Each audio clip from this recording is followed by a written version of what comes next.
Hi everyone, it's Jeanette and Katrina here from the sewing studio, and we thought we would just come on camera just to do a little update about how we've been getting on with our goals that we set at the beginning of the year and what we've been working on and our sort of quilty progress.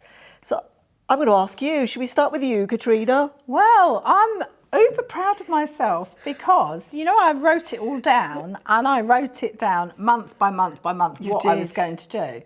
Just like to say, I am bang on track. I have got 2 projects totally finished that I said I'd get finished, and all the things I was going to do on each month, I have managed to achieve. And I've started something new that actually wasn't on the list. But added to it. Yeah, I've added to it. But I feel in control, which is great. I think I've gone the other way. I've completed 2 of my works in progress. Right. So that was one of the goals, to reduce works in, but I was hoping to get a bit more done than that. The other goals I haven't really even looked at very much, but my overall use it up goal, I'm bearing that in mind, and that is sort of going on. But I've really been focusing on my English paper piecing. So I've made loads of progress on that, which is why everything else has just sort of not gone forward. It is gorgeous, and there's just so much work. This has caught my eye. I've just got to put this over here. Look at this. You've got the rabbits in the centre, and look at this. Hold on. We've got the bees in the centre. I'm so impressed. Well, confessions of a quilter here. I started doing that. I think I've done that for about 5 or 6 blocks, and I thought, this takes too much time and it wastes too much fabric, so I stopped. Okay. It's like, but thank you. I was really impressed with that. Yeah, I've got a few of them in there, but I've not done them all like that. So how big is this quilt going to be?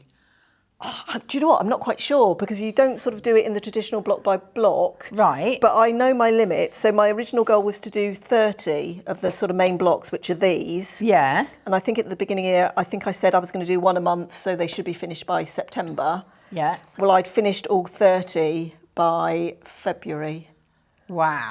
I just started to, I try and work on it a bit every day. I don't do it, I can't always do it every day, but most days I try and do at least an hour on them.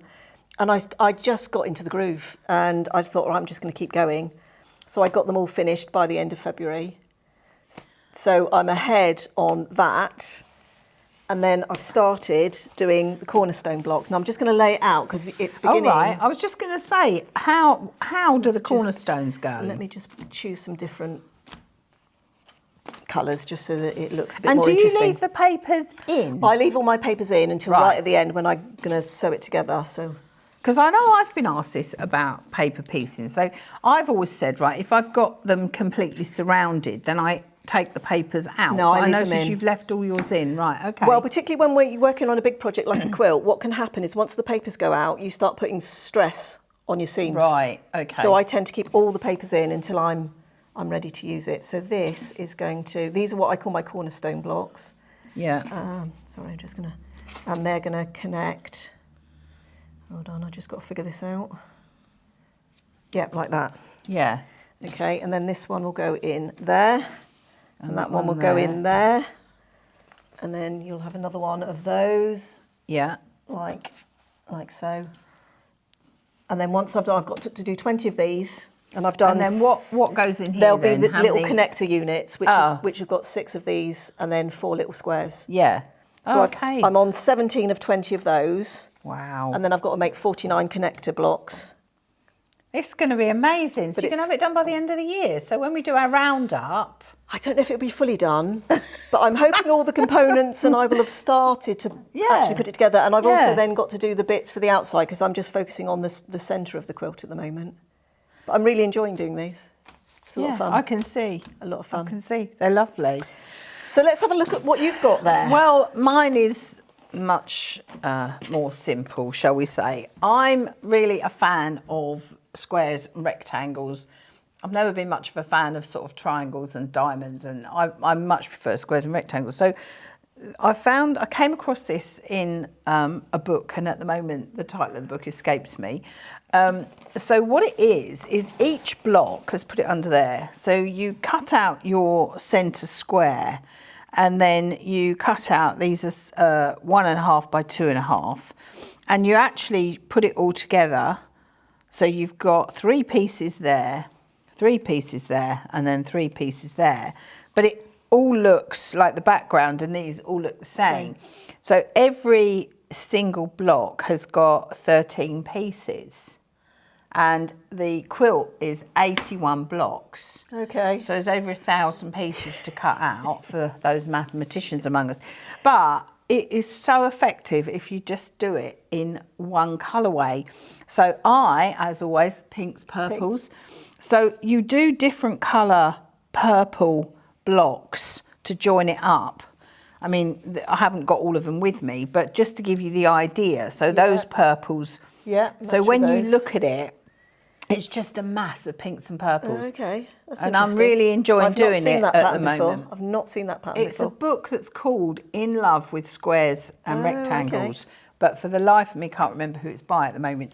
But it's such a lovely pattern. That's really effective. The worst bit is the cutting out. Yeah. But this all goes together really quickly and easily, and I've got lots and lots of pinks and purples. So you've only just started that, have you? Yeah. Yeah, brilliant. This wasn't on the list. This wasn't. I know, but you're feeling you've done so well that you could add to it. Yeah, that's really good. So I'm on track. That's good. And I'm well into making the cover for Dad's rocking chair. Do you remember I said about doing that? Yeah. That is well on the way now. So I'm hoping at the end of June that's going to be. I was going to say you'd given yourself the deadline of June. Hadn't you? Yeah. Well, that's really good. So we can feel really pleased with ourselves. We can. Not a lot of machine, more hand sewing going on for me. Yeah, you're doing really well with hitting your more machine goals and your new quilt. Still haven't cut up. Do you remember the batiks, the purple batiks? Still haven't cut them up. But I'm thinking about it. You need the right project for those. I'm thinking about that.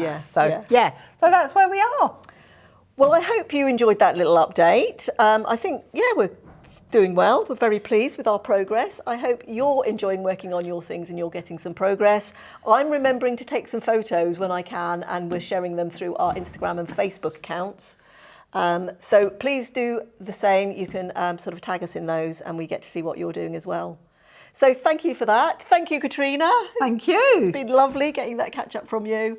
And we hope you'll join us again here next time in the sewing studio. Look forward to seeing you soon. Thank you.